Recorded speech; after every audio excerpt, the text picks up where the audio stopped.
Assalamualaikum warahmatullahi wabarakatuh.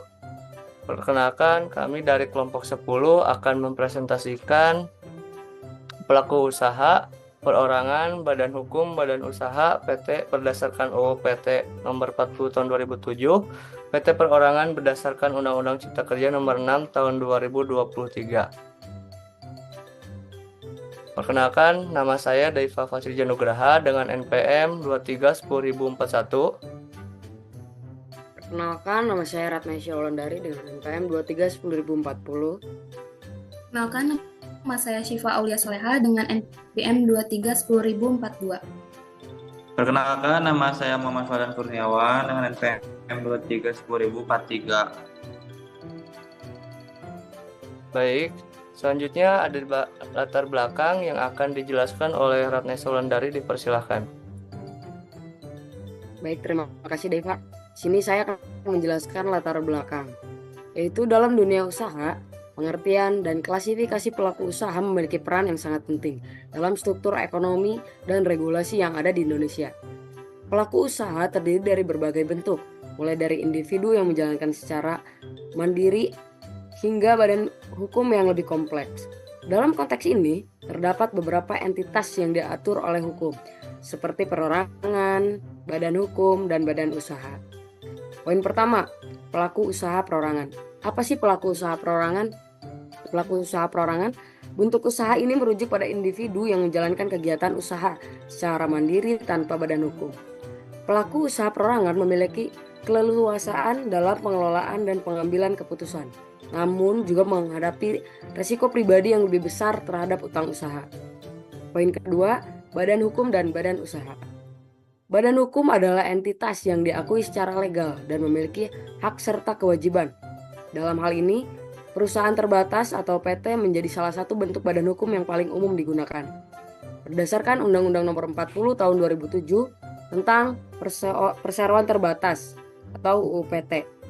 PT memiliki struktur yang jelas, memisahkan antara harta pribadi pemilik dan harta perusahaan, serta memberikan perlindungan hukum bagi para pemegang saham. Poin ketiga, PT Perorangan. Dengan adanya Undang-Undang Cipta Kerja Nomor 6 Tahun 2023, muncul inovasi baru dalam bentuk PT Perorangan.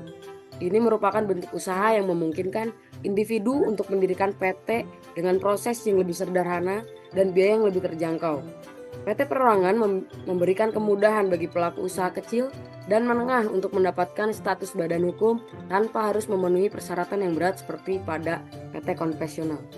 Dengan penjelasan ini, diharapkan kita bisa memberikan gambaran yang jelas mengenai struktur dan regulasi usaha di Indonesia serta inovasi penting yang mendukung para pelaku usaha.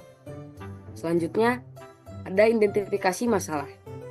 Poin pertama, apa pengertian pelaku usaha, perorangan, badan hukum, badan usaha, PT berdasarkan UU PT Nomor 40 Tahun 2007 dan PT Perorangan berdasarkan Undang-Undang Cipta Kerja Nomor 6 2023. Poin kedua, apakah mekanisme PT Perorangan dapat memfasilitasi pelaku usaha perorangan yang ingin mendapatkan status badan hukum dengan lebih mudah? Poin ketiga, bagaimana perubahan mekanisme pemberian status badan hukum bagi PT Perorangan dalam Undang-Undang Cipta Kerja mempermudah usaha mikro dan kecil? Poin keempat, bagaimana peran pelaku usaha, badan hukum dalam menanggapi studi kasus UMKM Frozen Food yang tidak memiliki izin BPOM? Terima kasih Deva. Baik, terima kasih Ulan. Selanjutnya akan dijelaskan oleh Syifa Aulia Soleha, dipersilahkan. Baik, yang pertama ada pelaku usaha. Pelaku usaha di dalam UU Nomor 40 Tahun 2007 tidak diatur, sedangkan dalam Undang-Undang Cipta Kerja Nomor 6 Tahun 2023 diatur dalam Pasal 1 Ayat 27 dengan bunyi pelaku usaha adalah perseorangan atau korporasi yang melakukan usaha prasarana dan atau sarana produksi perikanan, prasarana dan atau sarana produksi garam, pengolahan dan pemasaran hasil perikanan, serta produksi garam yang berkedudukan di wilayah hukum Republik Indonesia. Yang kedua ada perorangan. Pengertian perorangan tidak diatur dalam UU PT Nomor 40 Tahun 2007 dan PT Perorangan berdasarkan UU Cipta Kerja Nomor 6 Tahun 2023. Berdasarkan pengertian secara umum, perorangan merupakan bisnis yang dikelola oleh satu orang.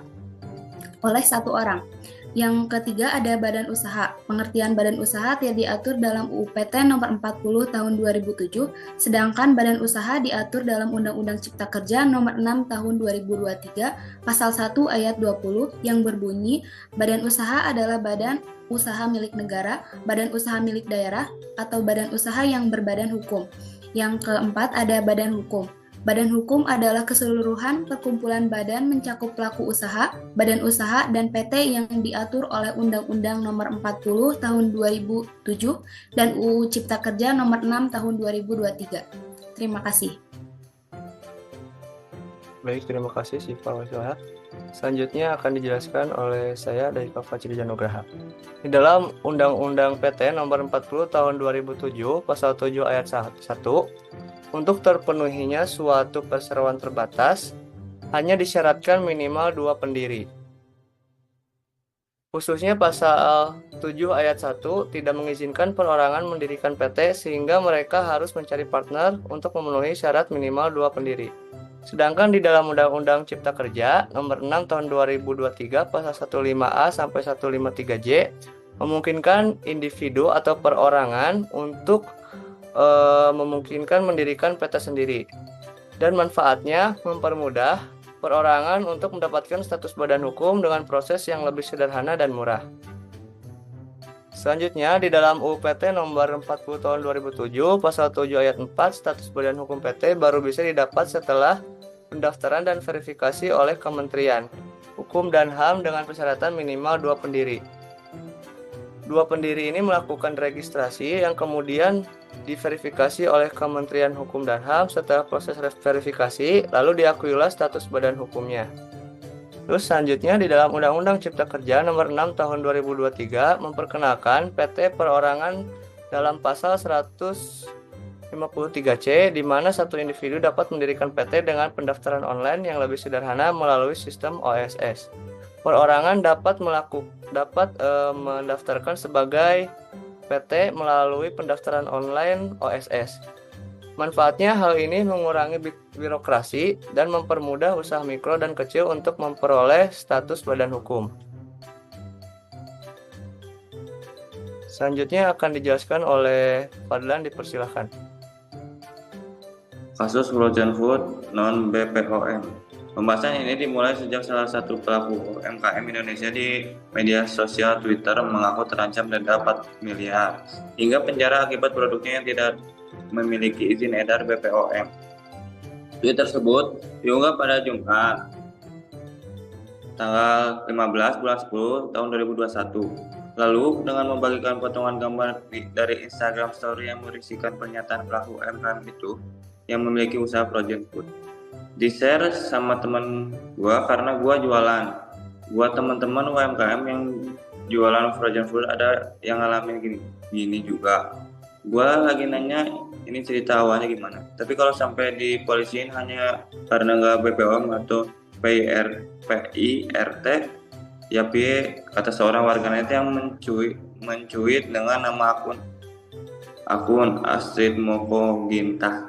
Dalam postingan tersebut, mengunggah juga menambahkan potongan gambar yang diduga berasal dari Instagram Story. Di dalamnya, pelaku usaha itu menceritakan kronologi awal mula hingga terancam didenda.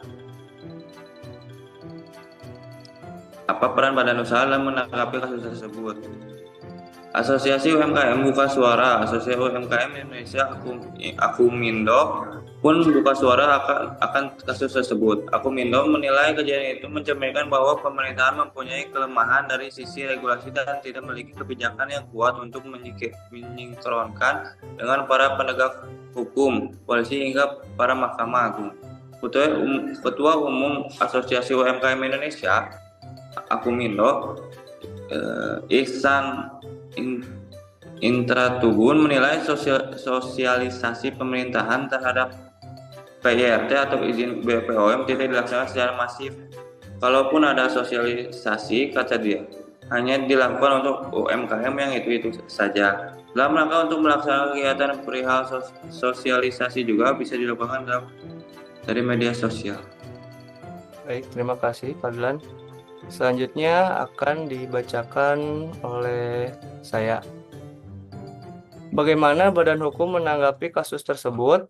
Kepala BPOM menyatakan, tidak semua produk frozen food harus memiliki izin BPOM. Produk yang diwajibkan memiliki izin edar jika memiliki masa kadaluarsa di atas 7 hari. Sehingga penting untuk mencantumkan adanya tanggal produksi dan kadaluarsa pada frozen food. Apabila produk frozen food dengan masa kadaluarsa kurang dari 7 hari, maka produsen tidak diwajibkan mendaftarkan produknya ke BPOM. Tetapi Dinas Kesehatan, Pemda setempat agar konsumen bisa semakin yakin akan kualitas dan keamanan produk. Jadi kesimpulannya, Undang-Undang Cipta Kerja Nomor 6 Tahun 2023 memperluas definisi pelaku usaha dan mempermudah pendirian PT perorangan.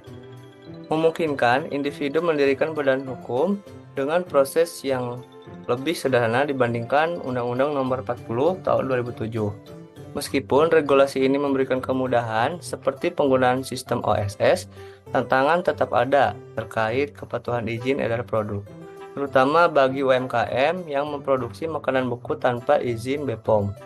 Kasus frozen food tanpa izin BPOM menunjukkan adanya kurang sinkronisasi antara peraturan dan penegakan hukum, serta kebutuhan edukasi yang lebih baik bagi pelaku UMKM mengenai regulasi yang berlaku. Secara keseluruhan, meski ada kemajuan, perhatian lebih diperlukan untuk meningkatkan kesadaran dan kepatuhan terhadap izin edar. Terima kasih. Sekian presentasi dari kami. Mohon maaf bila ada kesalahan dan penjelasan yang kurang jelas. Terima kasih. Wassalamualaikum warahmatullahi wabarakatuh.